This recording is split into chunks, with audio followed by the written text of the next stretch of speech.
नमस्कार मित्रों। ओम नमः शिवाय।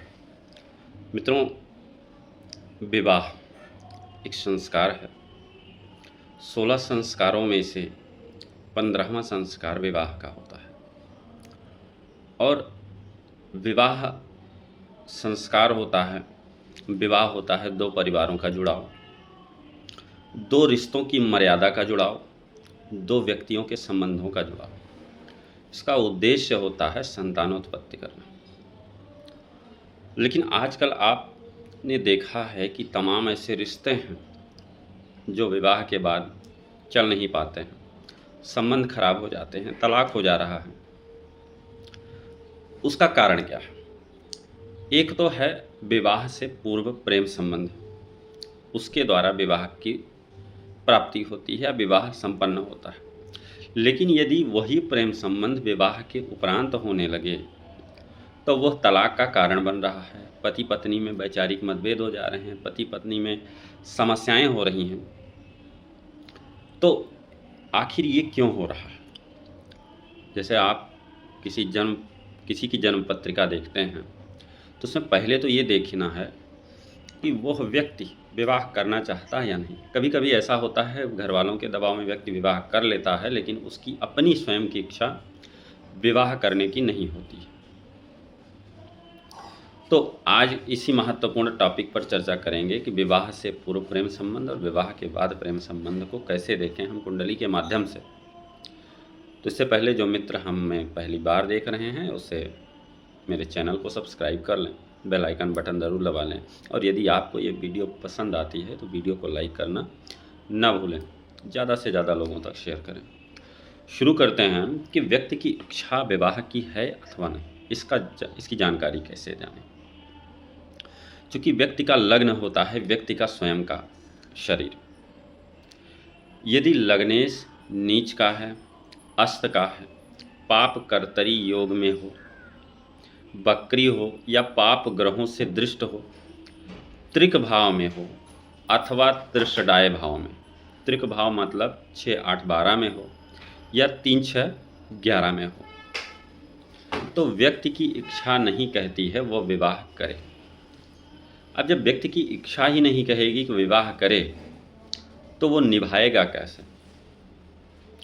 अब इसको यदि चेक करना है तो D9 यानी कि नवमांश कुंडली में हम देखते हैं कि लग्न के ऊपर पाप ग्रह का प्रभाव तो नहीं है, या लग्नेश 0 डिग्री या 29 डिग्री का तो नहीं है। तो यदि ऐसी समस्या है लग्न में भी, लग्न कुंडली में भी और D9 में भी यानी कि नवमांश कुंडली में भी, तो आप जान लीजिए वह विवाह की इच्छा उसकी नहीं है, और इच्छा नहीं है तो विवाह को वो निभाएगा नहीं। निभाएगा कैसे? क्या वो संबंध निभाएगा? जब इच्छा ही नहीं है संबंध क्या निभाएगा? किसी तरह वो संबंध को ढोएगा। ठीक है। अब कौन विवाह को निभाएगा और कौन नहीं निभाएगा, इसका निर्धारण कैसे? तो D9 यानी कि नवमांश कुंडली में अगर हम देखें तो चौथा भाव सुख का भाव होता है। लग्न कुंडली या जिस भी कुंडली में हम देखेंगे चौथा भाव सुख का भाव होता है, और उस सुख के भाव में की मजबूती देता है कौन सा ग्रह? मंगल। यदि 4th हाउस से मंगल केंद्र में है, उच्च का है, स्वराशि का है, तो वह व्यक्ति विवाह निभाएगा। लेकिन यदि मंगल त्रिक भाव में है तो नहीं निभाएगा, मजबूरी में बेमन से निभाएगा। लेकिन यदि लड़की की कुंडली में D9 में मंगल त्रिक त्रिषडाय में है तो क्या स्थिति बनती है? आजकल आप लोग देख ही रहे हैं, त्रिक या त्रिषडाय में अगर लड़की की कुंडली में भी मंगल है तो तलाक के पूरे चांस होते हैं। अब प्रेम संबंध की बात हो रही है कि प्रेम संबंध विवाह से पूर्व होता है तो विवाह की परिणति तक होता है, और विवाह के बाद होता है तो विवाह विच्छेदन तक होता है। यानी कि यदि विवाह से पूर्व किसी से प्रेम हो जाता है तो वह प्रेम की परिणति अंतिम लक्ष्य विवाह तक। लेकिन अगर विवाह के बाद किसी से प्रेम संबंध हो गए तो वो तलाक करवा देता है, क्योंकि प्रेम संबंध अपनी पत्नी के अलावा किसी दूसरे से या अपने पति के अलावा किसी दूसरे से प्रेम संबंध डेवलप होंगे। अब देखते हैं कैसे कि चूँकि 11वां भाव जो होता है इच्छा पूर्ति का होता है, प्राप्ति का होता है, तो 7वां भाव दाम्पत्य का होता है, विवाह का होता है। अब 7वें से 11वां यानी कि पंचम भाव, यदि पंचम भाव और सप्तम भाव का दृष्टि संबंध हो जाए या फिर परस्पर संबंध हो जाए, साथ में हो, तो ऐसा व्यक्ति प्रेम के द्वारा विवाह तक पहुंचता है। अब चूँकि D9 में भी अगर यही संबंध बन रहे हैं तो वह व्यक्ति प्रेम विवाह करता ही है, लेकिन शुभ ग्रह की दृष्टि अगर पड़े तो वह प्रेम बढ़ेगा, और अशुभ ग्रह की दृष्टि हो, पाप ग्रहों के प्रभाव में हो, मेलेफिक प्लैनेट के प्रभाव में हो, तो वह विवाह तक नहीं पहुंचता है। D9 में भी अगर यही संबंध दिख रहा है तो जाहिर सी बात है। दूसरी चीज़ है शुक्र और मंगल, विवाह से पहले प्रेम। यदि लग्न कुंडली में भी शुक्र और मंगल है और D9 में भी शुक्र और मंगल है तो व्यक्ति विवाह करता है, प्रेम में विवाह करता है, प्रेम में पढ़कर विवाह करता है।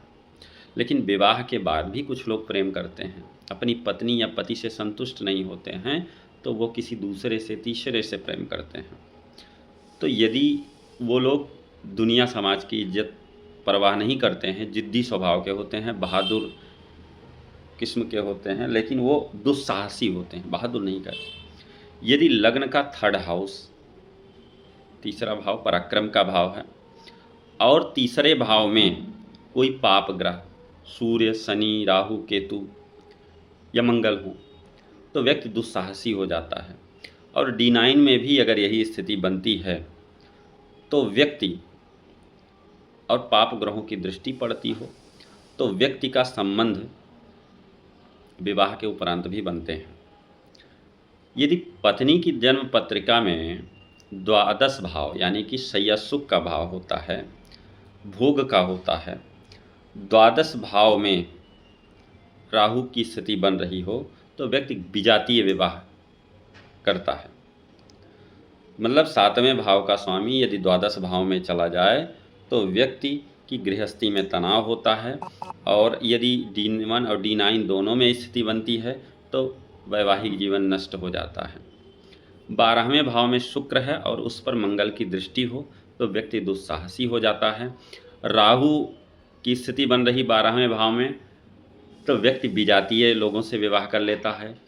शनि का संबंध अगर शुक्र से बन रहा है 12वें भाव में तो व्यक्ति अपनी जाति से अलग या अपनी जाति से निम्न जाति में विवाह करता है। लेकिन अगर गुरु की दृष्टि पड़ जाए तो उसमें सोचने समझने का विवेक पैदा कर देते हैं। लग्नेश यदि 6, 8, 12 में आ जाएं तो व्यक्ति अपने कर्मों के द्वारा अपमान झेलता है, या लग्न पर पाप ग्रह का प्रभाव होता है तो अपमान झेलता है।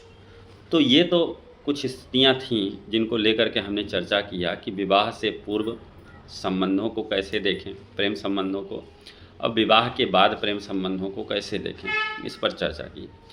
ऐसे ही और नए नए विषय पर चर्चा हम करते रहते हैं। यदि आप पहली बार हमारे चैनल से जुड़ रहे हैं तो चैनल को सब्सक्राइब कर लें, और वीडियो अगर आपको पसंद आई है तो इसे लाइक और शेयर करना ना भूलें। तो आज के लिए इतना ही मित्रों, जय श्री राम, ओम नमः शिवाय।